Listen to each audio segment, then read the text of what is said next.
Hello children, here I am with the third lecture of chapter 3 for class 9. So in the previous chapter you have studied about atomic symbols and the atomic masses. Come, let us study about the existence of the atoms. How do the atoms exist? Okay, so how do the atoms exist? Remember, atoms usually form bonds with atoms of same element or different elements for their existence. Most of the atoms usually are unstable all alone, so they form bonds, and these entities are called molecules. As you are aware of molecule of hydrogen, oxygen, hydrogen chloride, HCl, and water.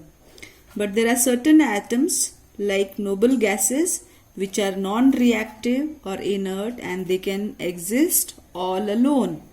Okay, so these are the symbols for the noble gases: helium, neon, argon, krypton, and xenon. Now what are molecules? Molecules are a group of two or more chemically bonded atoms which can exist freely.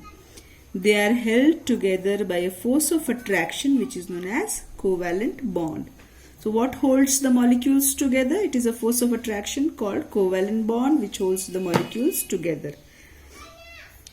Remember, a molecule shows all the properties of the substance, and it may contain same or different elements.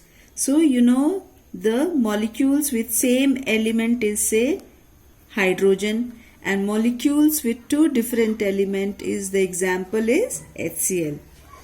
The number of atoms present in one molecule of an element is known as atomicity. So remember, atomicity of an element is the number of atoms present in one molecule of that element. Now atomicity we will study about in this table. You can see we are studying about atomicity of various elements. Like for example, you know argon is monoatomic, helium is monoatomic, neon is monoatomic, xenon is monoatomic. Why? Because one molecule is made up of only one atom.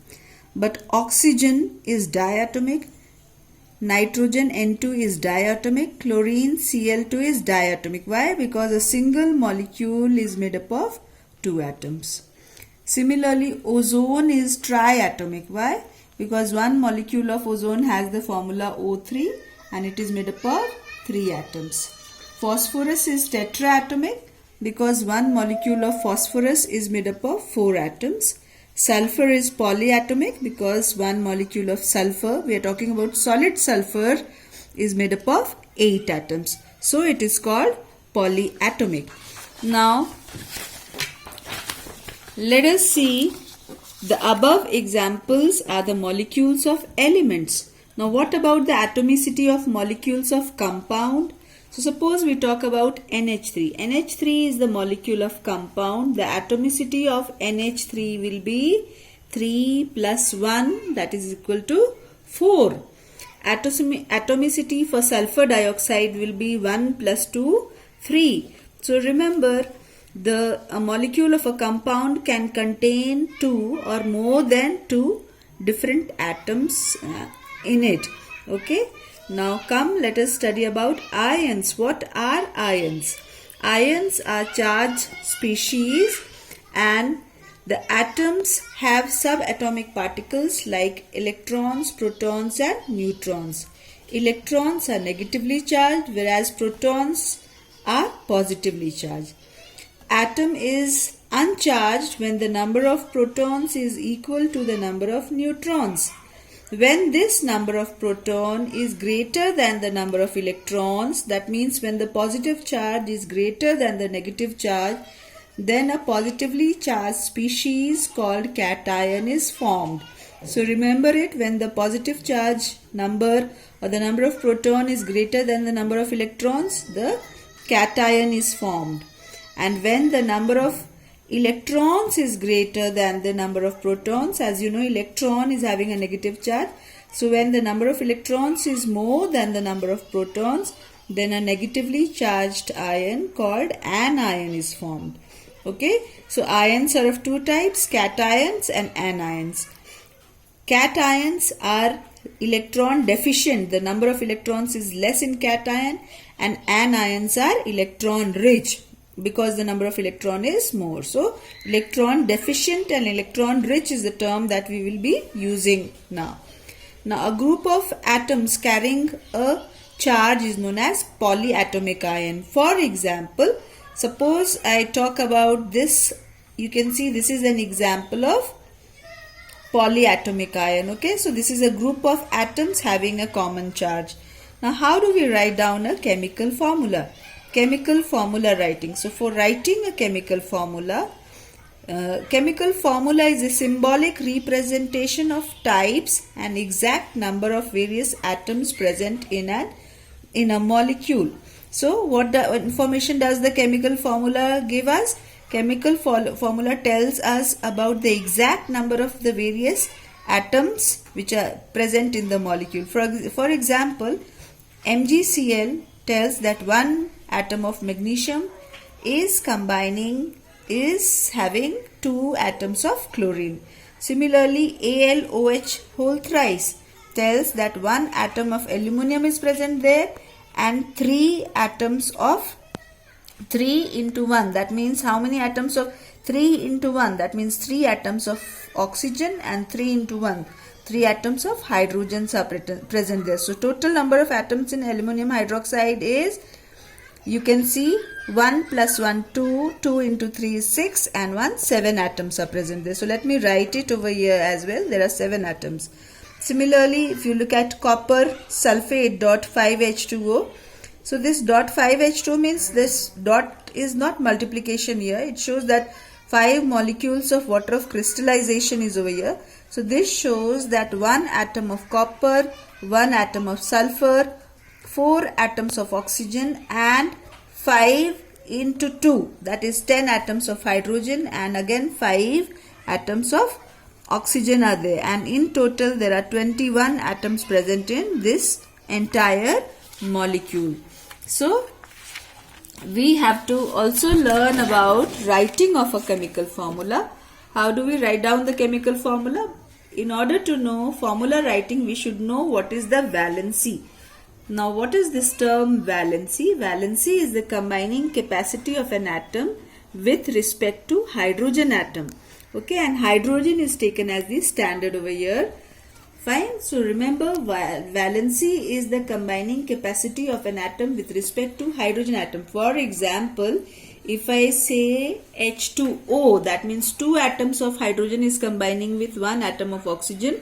So what is the valency of oxygen? It is 2.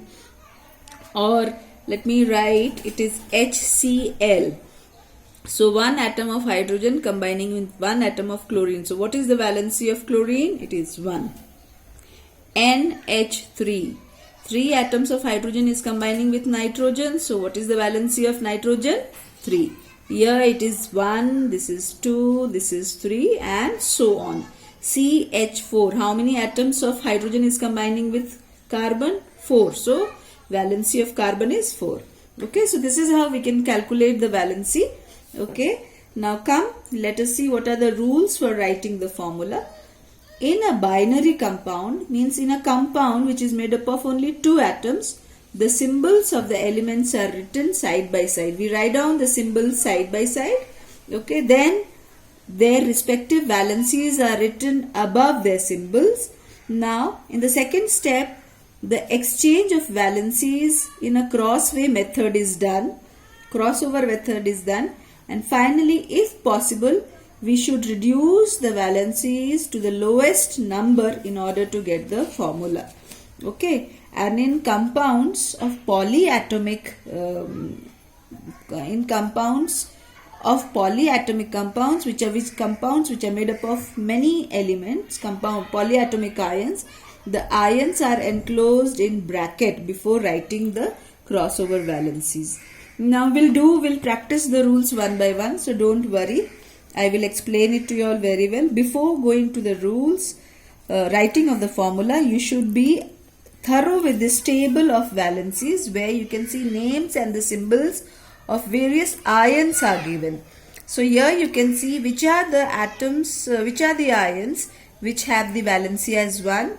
First one is sodium having Na plus valency, potassium K plus, only plus means it has the valency of plus 1. Silver Ag plus, cuprous Cu plus, hydrogen H plus, hydride is an ion, so 1 minus, chloride 1 minus, bromide 1 minus, iodide 1 minus. Then we also have a polyatomic ion like ammonium NH4 plus, hydroxide OH minus, nitrate NO3 minus, nitrite NO2 minus, hydrogen carbonate HCO3 minus. Similarly, the ions having valency 2, magnesium 2 plus, calcium 2 plus, zinc 2 plus, ferrous 2 plus, cupric 2 plus, oxide 2 plus, 2 minus, sulfide 2 minus, carbonate CO3 2 minus, sulfate SO4 2 minus, sulfite SO3 2 minus. Then the ions with valency 3, aluminium 3 plus, ferric 3 plus, nitrite 3 minus, phosphate PO is having the formula PO4 with 3 minus valency. So you have to learn these valencies so that you can write down the formula. Now come, let us practice the formula writing. The first step is to write down the symbols of the various ions side by side. So suppose you have to write down the formula of hydrogen chloride. So hydrogen symbol H, chlorine symbol 1. Okay. Then on the top, what do? We write down the charges which was, or the valency which was given in the table that we just studied. So hydrogen plus 1, chlorine 1 minus. Okay. Now the second step is you have to exchange the valency in the crossover method. That means the chloride valency will go below hydrogen and the hydrogen valency will go below chloride. So you can see both of them are coming down, and I have removed the charges. Plus and the minus are removed now. Now because both of them have 1, 1, we can reduce it to the lowest form. If I reduce it to the lowest form, the formula becomes HCl. Okay. So you have to be very careful that the number of positive charges should be equal to the number of the negative charge. So 1 plus 1 minus. Similarly, in magnesium chloride, you can see Mg is having the charge of plus 2. Chlorine is having the charge of minus 1. Second step, I'll exchange the valencies. So you can see they are exchanged. Now if you write down to the lowest form, 1 is never written. As you had seen, we had removed 1. So again you will remove this and the formula becomes MgCl2. Okay. So reducing further to the lowest term is not possible. So the formula becomes MgCl2. Similarly for aluminium oxide. So it is made up of aluminium and oxygen. So I have written the symbols aluminium, oxygen, and the charges are written on the top. As you can see, aluminium with 3 plus, oxygen with 2 minus. And when you exchange the charges and remove the sign, the formula becomes, as you can see, Al2O3. Now coming to some of the polyatomic ions. Suppose you have to write down the formula of sodium hydroxide. Sodium having the symbol Na, charge plus 1. Hydroxide having the symbol OH. Because it is a polyatomic ion, I am putting it in the bracket and I have written the charge on the top. After that, I am exchanging their valencies, as you can see, in a crossover method. And as both of them are 1, we can remove them. And once everything is 1, there is no valency for subscript over here, no number as the subscript over here. So what we can do, we can remove the bracket also. So I have removed the bracket and the formula becomes NaOH. Now coming to ferric sulfate. So you had studied about ferric in the previous table. Ferric is for iron. So I write Fe plus 3 state is known as ferric. So I have written Fe3 plus. Now sulfate is having the formula of SO4 2 minus. Remember, I have put the bracket, okay, because it is a polyatomic ion. I have written 2 minus on the top. Now in the second step I am exchanging the charges. You can see Fe is having 2 written at the bottom subscript, and sulfate SO4 is having 3 written, okay, because the charges are exchanged. Can we reduce it further? No, we cannot. So the formula becomes Fe2SO4 whole thrice. What do we call it? Fe2SO4 whole thrice. Okay. So similarly, we can write down the formula of calcium hydrogen carbonate or calcium bicarbonate also. The both of them are the same. So calcium having the charge Ca2 plus, hydrogen carbonate having the formula HCO3, and since it is a polyatomic ion, so I am putting it in the bracket and I have written the charge on the top. Okay, so then in the next step I am exchanging the charges. As you can see, 1 is going down here, 2 is going down below bicarbonate ion.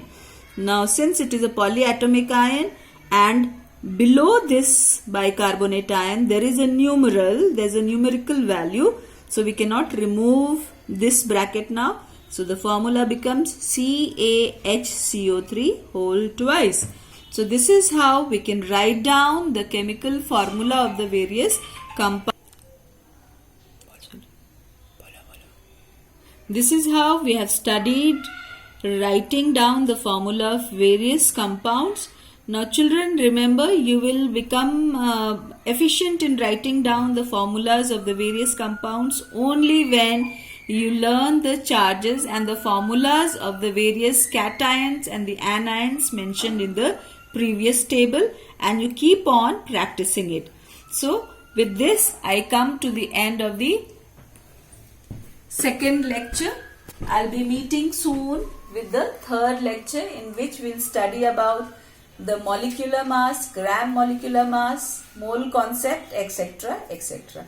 Okay, till we meet again, take care of your health and bye-bye.